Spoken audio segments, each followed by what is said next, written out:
Hello guys. तो आज हम लोग बात करने वाले हैं role and functions of nurse के बारे में। ये एक बहुत ही इम्पॉर्टेंट क्वेश्चन है जो nursing as a profession unit में से आपके एग्जाम पेपर में पूरे 15 या फिर 10 मार्क्स का आता है। तो आप इस क्वेश्चन को अच्छे से कर लेना। सबसे पहला पॉइंट है केयर गिवर। तो नर्स का रोल क्या होता है?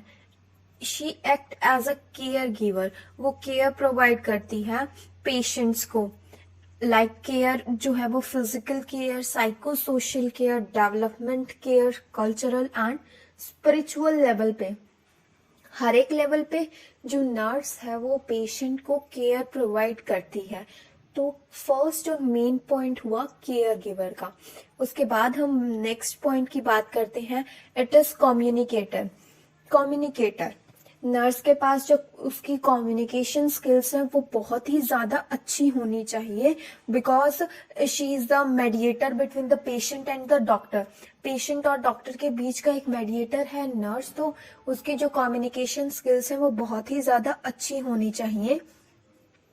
लिखा है कि the qualities of a nurse communication is an important factor in nursing care. जो नर्स की कम्युनिकेशन की क्वालिटी है वो एक इम्पॉर्टेंट फैक्टर है नर्सिंग केयर प्रोवाइड करने में। तो जो कम्युनिकेट एज अ कम्युनिकेटर भी नर्स एक्ट करती है। थर्ड पॉइंट होगा teacher. As a teacher, the nurse help clients learn about their health and the healthcare procedures they need to perform to restore or maintain their health. As a teacher वो patients को guide करती है कि उन्हें कौन सा procedure follow करना है ताकि वो ऑप्टिमल हेल्थ कंडीशन अचीव कर सके। मतलब कि जैसे पेशेंट किसी भी डिजीज, उसको कोई भी डिजीज हुई है, उस डिजीज से पहले जैसे पेशेंट था वैसे होने के लिए उसको कौन कौन से प्रोसीजर्स, कौन कौन सी चीजें अडॉप्ट करनी है, तो वो सारी चीजें कौन उसे बताता है? The nurse. तो ऐसे जो नर्स है वो एज अ टीचर एक्ट करती है। नेक्स्ट पॉइंट है क्लाइंट की एडवोकेट। जो role and function of nurse है उसमें एक और मेन पॉइंट आता है, that is role and functions of nurse. Client advocate acts to protect the client. Client का जो एडवोकेट है वो एक्ट करता है ताकि वो प्रोटेक्ट कर सके क्लाइंट को। In this role, the nurse may represent the client's needs and wishes to other health professionals, such as relaying the client's wishes for information to the physician. They also assist clients in exercising their rights and help them speak up for themselves. जो nurses हैं वो client को बताती हैं कि मतलब client कौन हुआ? उनका पेशेंट। तो पेशेंट को बताएंगे कि उनके लिए क्या सही है, क्या गलत है, उनके राइट्स के बारे में उनको बताएंगे कि पेशेंट्स के राइट्स कौन कौन से होते हैं। There are total 10 rights of patient जो कि एग्जाम पेपर में आ जाते हैं। तो आप उन राइट्स को भी अच्छे से कर लेना। उसके बाद बात करें नेक्स्ट पॉइंट की, that is clinical and ethical decision maker. Here, the nurse uses the critical thinking skills throughout the nursing process and makes decisions in collaborations with client and family members. यहाँ पे जो nurse है as a decision maker भी act करती है।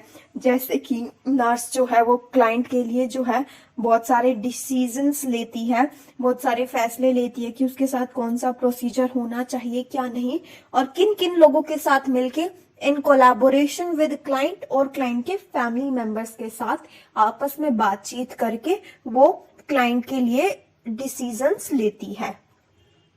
उसके बाद आता है काउंसलर। जो नर्स है वो क्लाइंट के लिए, पेशेंट के लिए एज अ काउंसलर एक्ट करती है। Counselling is a process of helping a client to recognise and cope with stressful psychological और social problems। जो भी stressful situations है, social problems है, जैसे कि अब किसी पेशेंट है, कोई पेशेंट है हॉस्पिटल में एडमिट हुआ है, तो वो बहुत ही ज्यादा उसकी जो स्ट्रेस लेवल है, उसके इमोशंस, फियर वगैरह वो बहुत ज्यादा होंगे। तो उन सब चीजों को स्टेबल करने के लिए उस पेशेंट को काउंसलिंग की जरूरत होती है। तो फिर काउंसलिंग कौन देता है उधर हॉस्पिटल में? नर्स। नर्स जो है वो एज ए काउंसलर एक्ट करती है पेशेंट के लिए। उसके बाद बात करते हैं change agent. The nurse act as a change agent when assisting others, that is clients, to make modifications in their own behaviour. Nurses also often act to make changes in a system such as clinical care if it is not helping a client return to health.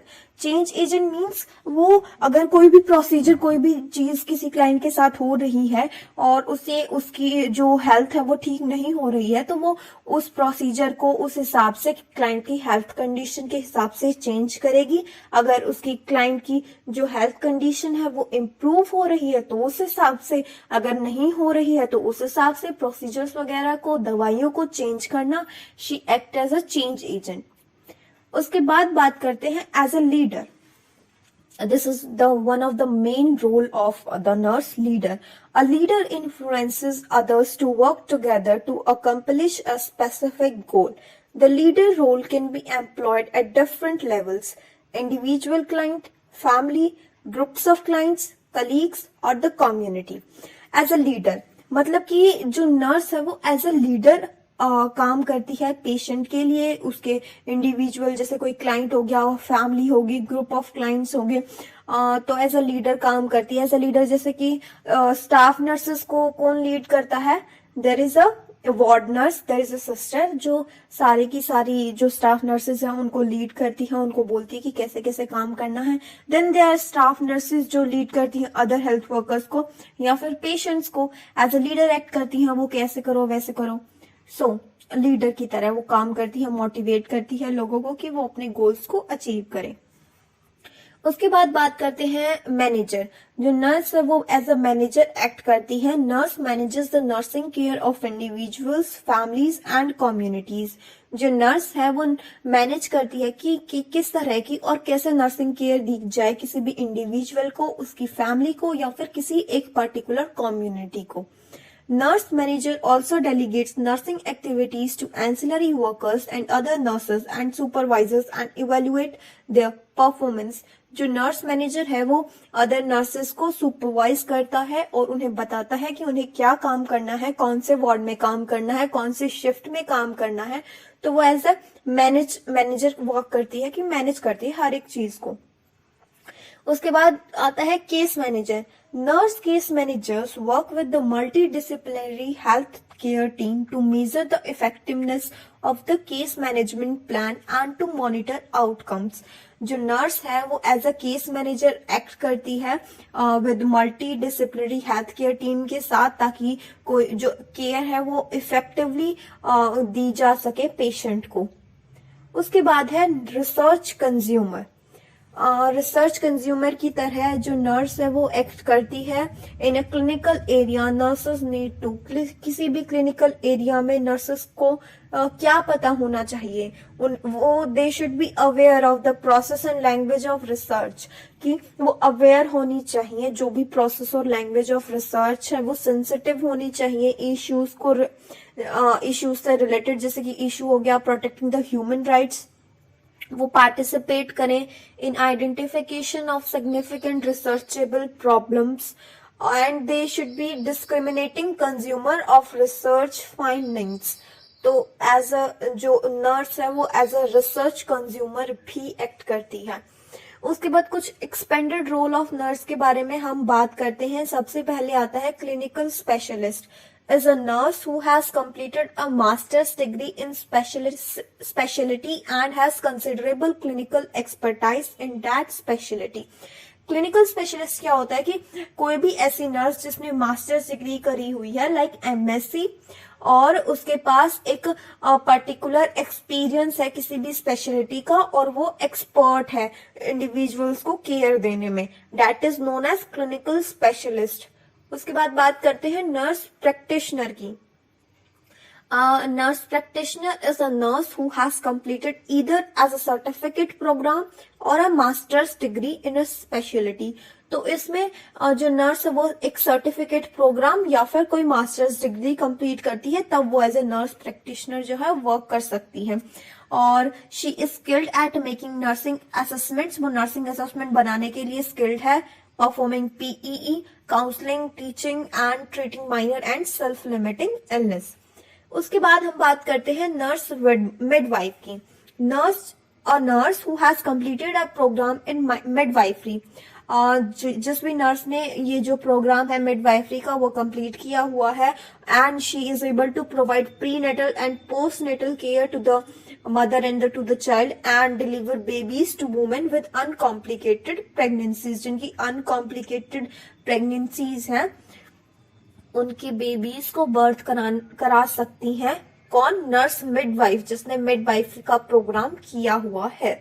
उसके बाद आती है nurse anaesthetist, a nurse who completed the course of study in an anesthesia school and carries out pre-operative status of clients. Nurse anaesthesia क्या होता है? वो nurse जो operation से पहले, जैसे कि सुन किया जाता है ना पेशेंट को कि किसी भी पर्टिकुलर एरिया की कोई ऑपरेशन हो रहा है, सर्जरी हो रही है, तो उस एरिया को सुन कर दिया जाता है ताकि पेशेंट को दर्द ना हो। तो वो प्रोसेस जो है वो वही नर्स कर सकती है जो कि इस चीज में स्पेशलिस्ट है। उसके बाद बात करते हैं नर्स एजुकेटर की। A nurse usually with advanced degree who teaches in clinical or educational setting teaches theoretical knowledge, clinical skills and conduct research. Nurse educator जो लाइक नर्सिंग स्कूल्स में जो टीचर्स हैं, जो टीचर हमें पढ़ाती हैं, बच्चों को पढ़ाती हैं, then they are the nurse educator. उसके बाद आता है nurse entrepreneur, A nurse who has an advanced degree and manages health-related business are known as nurse entrepreneur. उसके बाद बात करते हैं नर्स एडमिनिस्ट्रेटर की। A nurse who functions at various levels of management in health settings. वो nurse जो किसी भी हेल्थ सेटिंग, किसी भी हॉस्पिटल में at various levels of management में फंक्शन करती है, she is known as nurse administrator. And she will be responsible for the management and administration of the resources. And she will be involved as a personnel involved in giving patient care. उसके बाद last role है nurse researcher. Nurse जो है वो as a researcher भी act करती है। Nurse researchers वो साइंटिस्ट होते हैं जो various aspects of health, illness और हेल्थ केयर को स्टडी करते हैं, वो रिसर्च करते हैं बहुत सारे, जैसे कि रिसर्च क्वेश्चन हो गए या फिर साइंटिफिक स्टडीज होगी, कलेक्ट करना, डाटा एनालाइज करना और उनको रिपोर्ट करना। तो ये सारे काम कौन करता है? Nurse researcher. तो फ्रेंड्स, आज हम लोगों ने बात की role and function of nurse के बारे में, जो एक बहुत ही इम्पोर्टेंट टॉपिक है जो हर एक नर्स को आना चाहिए और एग्जाम पेपर में भी आता है। मोस्टली ये क्वेश्चन पेपर में देखा जाता है फंडामेंटल ऑफ नर्सिंग में। तो आप इस टॉपिक को अच्छे से कर लेना। अगर आपको वीडियो पसंद आई हो तो इसे लाइक करें, अपने दोस्तों के साथ शेयर करें और चैनल को सब्सक्राइब करें। Thank you and have a nice day.